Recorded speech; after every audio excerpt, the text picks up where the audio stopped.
আসসালামু আলাইকুম, ওয়েলকাম করছি রিয়াসাদ আজিম। ভিন্ন ধর্ম মতাদর্শী যারা শুনছেন সবার প্রতি আন্তরিক কৃতজ্ঞতা। বাংলাদেশের বিশ্বকাপ এখন পর্যন্ত শেষ হয় নাই, তবে একটা পার্টিকুলার ইস্যু নিয়ে আলাপ আলোচনা অলরেডি শুরু হয়ে গেছে। যে আলোচনাটা সোশ্যাল প্ল্যাটফর্মে স্পেশালি যারা সাকিব আল হাসানের ভক্ত কিংবা সাকিব আল হাসানকে পছন্দ করেন না, দুপক্ষ থেকেই শুরু হয়েছিল। এবং অনেকেই মনে করেন যে সাকিবের এটা হচ্ছে রাইট টাইম, যেহেতু তার বয়স 38 চলছে, ফর্মে এই মুহূর্তে খুব একটা ধার নেই। তিনি যেই ডিপার্টমেন্টটায় আসলে খুব বেশি কনসেন্ট্রেশন বা প্র্যাকটিস কিংবা সিরিয়াসনেস না থাকলেও সাকসেসফুল হতে পারেন, সেই বোলিং ডিপার্টমেন্টেও তিনি আসলে সহজাত রূপে নেই। ব্যাটিংয়ে স্ট্রাগল করছেন, একটা ভালো ইনিংসের জন্য অনেক দিনের অপেক্ষা করতে হচ্ছে। তিনি আসলেই প্রপারলি বল দেখছেন কিনা সেটা নিয়ে প্রশ্ন তৈরি হয়েছে। এবং তার যে ব্যাটিং স্টান্স কিংবা পজিশন, হেড পজিশন নিয়ে, এবং একই সাথে বল ভেতরে আসা বলগুলো খেলার যে অ্যাবিলিটি, সেটা নিয়ে যে ধরনের প্রশ্ন তৈরি হয়েছিল, সাকিব যেন আন্তর্জাতিক ক্রিকেটকে অন্তত টি-20 ফরম্যাটে, যেখানটায় হচ্ছে তড়িৎ সিদ্ধান্ত মেক করতে হয়, যেখানটায় তিনি ক্লিক করতে পারছেন না, সময় নিয়ে আসলে প্ল্যান করে এক্সিকিউট করাটা আসলে যেই ফরম্যাটটায় ইম্পসিবল প্রায়, অবসর নিয়ে নেন। বাংলাদেশের টি-20, পুরো বিশ্বের টি-20 যদি আমরা পোস্টার বয় ধরি, যে কয়েকজন শর্ট নেমড হবেন, সাকিব আল হাসান তাদের একজন। এবং বিশ্বকাপ চলছে, বিশ্বকাপের ইতিহাসে সর্বোচ্চ উইকেট যার টি-20 ফরম্যাটে, সেটাও সাকিব আল হাসানের। সেই সাকিব ওয়ার্ল্ড কাপে টানা 3 ম্যাচে উইকেটলেস ছিলেন। এবং সাকিবকে নিয়ে যে আলোচনাটা আমি বলছিলাম যে আসলে এসব কারণেই সব জায়গায় হচ্ছিল, সেই আলোচনা বাংলাদেশ ক্রিকেট বোর্ডেও মোটামুটি শুরু হয়েছে, ফিসফাস শুরু হয়েছে। এবং ক্রিকেট বোর্ডের একটু আপনাদেরকে আমি একটু ধারণা দিতে চাই। টপ লেভেলে মানে শীর্ষ কর্তা যারা, আমি নাম বলতে পারবো না, আমি খুবই দুঃখিত, তাদের একজন ইন্টারনাল যে ডিসকাশনস গুলো হয়েছে, যেখানটায় ক্রিকেট বোর্ডের নীতি নির্ধারকরা অংশগ্রহণ করেন, তারাই থাকেন, সেখানটায় তিনি বলেছেন যে সাকিবের ব্যাটিংটাকে আসলে আমি ব্যাটিং ধরতে চাই না। এবং এই বক্তব্যটা তিনি দিয়েছেন বিশ্বকাপ শুরুর ঠিক আগ মুহূর্তে। পরবর্তী সময় সাকিব আল হাসান নেদারল্যান্ডসের বিপক্ষে একটা ম্যাচ উইনিং নক খেলেছেন, কিন্তু এন্ড অফ দ্য ডে পরবর্তী সময় সাকিবের ব্যাটিং পারফরমেন্স, তার আউট হওয়ার ধরন, ক্রিকেট মানে ক্রিজে গিয়ে অস্থিরতা, এবং একই সাথে সাকিব যে দ্যাট মাচ কনসেন্ট্রেটেড না, খেলাটাকে যে তিনি যাই বলুন না কেন প্রপারলি এনজয় করছেন না, এটা সবার কাছে একদম পানির মতো পরিষ্কার। Bangladesh cricket board after the world cup they will offer Shakib Al Hasan, যে তিনি যদি চান অফারটা এভাবেই করা হবে। মানে সাকিবের সাথে তো আসলে যা খুশি তা করার সুযোগ নেই, সেই অবস্থানেও তিনি আসলে নেই। Shakib Al Hasan is a different character. তিনি যদি চান, এবং বাংলাদেশ ক্রিকেট বোর্ডও চাইছে, যে সাকিবকে কিছুটা হলেও প্রেশারলেস করতে, এবং সাকিব আল হাসান যেন অন্তত একটা ফরম্যাট থেকে, স্পেশালি টি-20 আসলে আলোচনার বিষয়, নিজেকে সরিয়ে নেন। সাকিব আল হাসান যেন বাকি দুই যেটা ফরম্যাট রয়েছে, 50 ওভারি ক্রিকেট এবং টেস্ট ক্রিকেট, সেখানটায় তিনি মোর কনসেন্ট্রেট করতে পারেন। সাকিব আল হাসানকে বাংলাদেশ ক্রিকেট বোর্ড টি-20 ফরম্যাটে বিশ্বকাপের পরে আর দেখতে চায় না। সাকিব আল হাসানকে শুধু টি-20 ফরম্যাট না, অন্য ফরম্যাটগুলো নিয়েও যে আলোচনাটা রয়েছে, যদি তিনি আপকামিং ফিউচারে প্রপার পারফরমেন্স করতে না পারেন, চ্যাম্পিয়ন্স ট্রফি পর্যন্ত সাকিব যে আন্তর্জাতিক ক্রিকেটকে অন্তত টানার স্বপ্নের কথা বলেছেন, সেই পর্যন্ত তিনি খেলতে চান। পাকিস্তানে অনুষ্ঠিতব্য চ্যাম্পিয়ন্স ট্রফি 50 ওভারের মানে আইসিসি 50 ওভার্স ওয়ার্ল্ড কাপের পরেই সবচেয়ে গর্জিয়াস টুর্নামেন্ট, ইম্পর্টেন্স যেটা ক্যারি করে, সেই পর্যন্ত সাকিবের ক্যারিয়ার আলটিমেটলি যাবে কিনা বাংলাদেশ ক্রিকেট বোর্ড এবং ডিসিশন মেকিং এ যারা রয়েছেন, ইভেন চান্ডিকা হাথুরু সিং এর সাথে ওভার ফোনে কথা হয়েছে। সাকিবের পারফরমেন্স কেন খারাপ, সাকিব কেন সাকিব রূপে ফিরে আসতে পারছেন না, সাকিব কেন এবারের বিশ্বকাপে একদমই নিষ্প্রভ, সেখানটাও আসলে কোনো ধরনের ইতিবাচক মন্তব্য, সাকিবের পক্ষে অবস্থান কোনো দিক থেকে আসে নাই।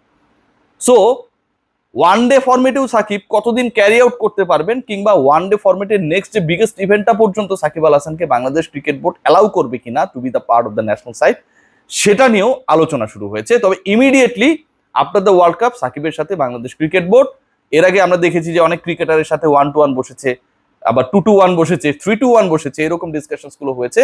Bangladesh cricket board cricket operation সেটাকে লিড করবে ডেফিনেটলি। এবং এখানটায় আসলে দু একজন নীতি নির্ধারক রয়েছেন যারা গাজী আশরাফ হোসেন লিপুকে প্রধান নির্বাচক বানানোর ক্ষেত্রে একটা বড় রোল প্লে করেছিলেন, এবং তাদের মাধ্যমেই দিন শেষে লিপু ভাই রাজি হয়েছিলেন এই চার্জটা নেওয়ার জন্য। ঠিক তারাই সাকিব আল হাসান ইস্যুতে সাকিবের সাথে সরাসরি বসতে চায়, সাকিবের কাছ থেকে আগে সাকিবের ডিসিশনটা জানতে চায়, সাকিবকে বোঝানোর চেষ্টা করতে চায় যে সাকিব আল হাসান এই মুহূর্তে বাংলাদেশ ক্রিকেট বোর্ডের টি-20 পরিকল্পনায় খুব একটা নেই, এবং সাকিব যেটি সেটা বুঝে তার মতো করে সিদ্ধান্তটা নেন, যেটা ক্রিকেট বোর্ডের সিদ্ধান্তের সাথে মিলে যায়, তাহলে বাংলাদেশ ক্রিকেট বোর্ড সাকিবকে একটা গ্র্যান্ড রিসিপশন দিয়ে টি-20 থেকে বিদায় দিতে চায়। কিন্তু সাকিব যদি সেই সিদ্ধান্তে উপনীত না হন তাহলে ম্যাক্সিমাম 1টা থেকে 2টা সিরিজ সাকিব আল হাসানের পারফরমেন্স দেখা হবে। যদি সেটা কন্টিনিউ করে the way actually right now he is performing, তাহলে সাকিবকে বাংলাদেশ ক্রিকেট বোর্ড ঠিক যেভাবে মাশরাফি বা অন্য ক্রিকেটারদেরকে সরিয়ে দিয়েছে সাকিবকে হয়তো বিবেচনায় রাখবে না। সাকিবের পারফরমেন্স নিয়ে আসলে অনেক সমালোচনা আলোচনা হচ্ছে এবং সেই আলোচনাটা হওয়াটাও স্বাভাবিক। আমরা যদি জাস্ট কয়েকটা ম্যাচের তার বোলিং সিনারিওটা দেখি তাহলে কিছুটা অবাক হতে যায়। কিছুক্ষণ আগে আমি আপনাদের সাথে শেয়ার করেছিলাম যে সাকিব হচ্ছে টানা বিশ্বকাপের ম্যাচেসগুলোতে উইকেটলেস ছিলেন এবং একটা সময় আমরা দেখি যে টানা 3 ম্যাচে শ্রীলঙ্কার এগেনস্টে, সাউথ আফ্রিকার এগেনস্টে, ইভেন নেদারল্যান্ডসের বিপক্ষে তিনি উইকেটলেস ছিলেন। তিনি ইউএসএ মতো দলের বিপক্ষে যেভাবে 8.75 7.66 ইকোনমিতে রান দিয়েছিলেন, স্লো অ্যান্ড লো ট্র্যাক ছিল অনেক ক্ষেত্রেই, সেটা দৃষ্টিকটু ছিল।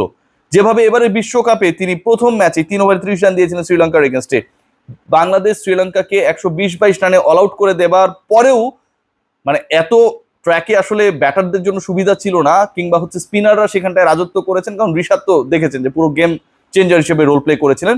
সাকিব আল হাসানের 3 ওভারে এসেছিল 30 রান। আমরা দেখেছি সাউথ আফ্রিকার এগেনস্টে বাংলাদেশ ক্যাপ্টেন সাকিব আল হাসানকে 1 ওভারে বেশি বল করানোর গাটস দেখাননি। নাজমুল শান্তর অনেক ক্ষেত্রেই গাটস নেই, তাই ক্যাপ্টেন্সি নিয়ে অনেক সমালোচনা হচ্ছে, কিন্তু সেই নাজমুল শান্ত সাকিব আল হাসানের উত্তরসূরি, তিনি সাকিবকে 1 ওভারে বেশি বল করাতে সাহস পাননি এগেনস্ট সাউথ আফ্রিকা, যদিও সেই পার্টিকুলার ওভারে 6 রানের বেশি তিনি দেননি। নেদারল্যান্ডসের বিপক্ষে সাকিব আল হাসান 4 ওভার বল করেছেন, সেখানটাও তিনি উইকেটলেস ছিলেন এবং সেখানটাও ইকোনমি তার 7.5-এর কাছাকাছি। নেপালের বিপক্ষে সাকিব আল হাসান ভালো করেছেন। বাংলাদেশ সবচেয়ে উইকেস্ট যে টিমটার বিপক্ষে এবারে ওয়ার্ল্ড কাপ খেলেছে সেটা হচ্ছে নেপাল, সেখানটাই সাকিব আল হাসান 2টা উইকেট পেয়েছেন।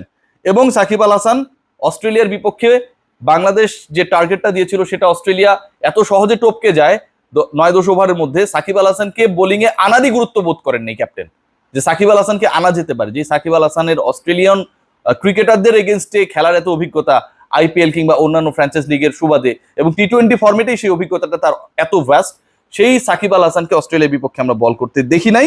এবং লাস্ট যে ম্যাচটা ইন্ডিয়ার বিপক্ষে সাকিব আল হাসান খেলেছেন, সেই ম্যাচে 3 ওভার 37 রান, অলমোস্ট 12.33 যে ইকোনমি, সেটাতে তিনি বল করেছেন, একটা উইকেট নিয়েছেন। সেই উইকেটটা আসলে খুব বেশি গুরুত্ব বহন করেনি যখন আপনার বোলার ছিল এত কস্টলি। সো সাকিবের পারফরমেন্সটা হচ্ছে অনেকটা এরকমই, অনেকটা না এক্স্যাক্টলি এরকমই, the way actually I have explain. Batting পারফরমেন্সের অবস্থা আরো খারাপ। গতকাল যেভাবে তিনি আউট হয়েছেন, তাড়াহুড়োর মধ্যে একটা ব্যাপার ছিল যে তাড়াতাড়ি গিয়েই যেন হচ্ছে সাজ করে ফিরতে হবে, এটা যতটুকু আসলে সাকিবের মানে মনোসংযোগের ব্যাপার, তার থেকে আমার কাছে মনে হয় যে তিনি আসলে খেলাটা কতটুকু এনজয় করছেন সেটা নিয়ে প্রশ্ন ওঠাটা খুব স্বাভাবিক।